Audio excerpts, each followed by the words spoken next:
அனைவருக்கும் வணக்கம். இருமல் மாத்திரை எப்படி செய்கிறதுங்கிறத பார்க்கலாம். நமக்கு தேவையான பொருட்கள் என்னென்ன அப்படின்றத படத்தை பார்த்து தெரிஞ்சுக்கோங்க.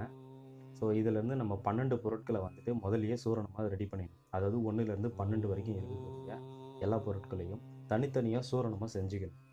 அதுக்கப்புறம் நம்ம இந்த மாத்திரையை எப்படி செய்கிறதுங்கிற பார்க்கலாம். நம்ம எல்லா பொருளையும் சூரணமாக முதலே ரெடி பண்ணி வச்சுக்கணும். அதுக்கப்புறம் பார்த்திங்கன்னா ஒரு சட்டி தான் கண்டிப்பாக வேணும். அதோட மூடி அது தேவைப்படுது. ஸோ சட்டியில் வந்துட்டு பார்த்திங்கன்னா பாலை ஊற்றிட்டு அடுப்பு ஏற்றி நம்ம எல்லா சூரணத்தையும் அந்த வெல்லம் நாட்டு சக்கரை இருக்கு இல்லையா, அதை போட்டுக்கணும்.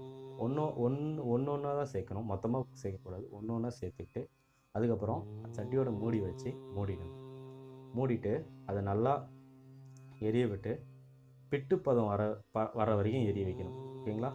பிட்டு பதம், அந்த பதம் வர வரைக்கும் எரிய வச்சுக்கிட்டு அதுக்கப்புறம் உரலில் போட்டுட்டு நல்லா இடிச்சுக்கிட்டு அது எல்லாமே எடுத்துக்கிட்டு அதை 1 கிராம் அளவு உருட்டி தட்டியாக உருட்டி நிழலில் காய வைக்கணுங்க.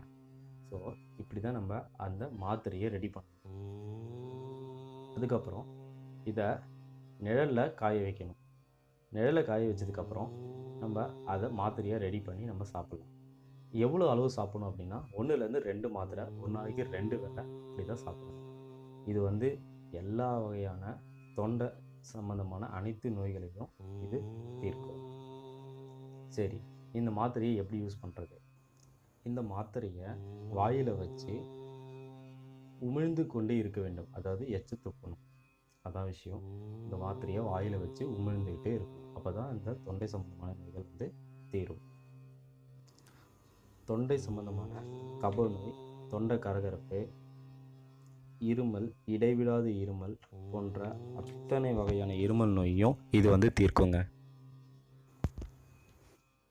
நன்றி, வணக்கம். இந்த வீடியோ உங்களுக்கு பயனுள்ளதாக இருந்துச்சு அப்படின்னா உடனே லைக் கொடுங்க. இதை உங்கள் ஃப்ரெண்ட்ஸ் எல்லாருக்கும் ஷேர் பண்ணுங்கள். நாமே மருத்துவர், நமக்கு எதுக்கு இன்னொரு மருத்துவர். நன்றி, வணக்கம்.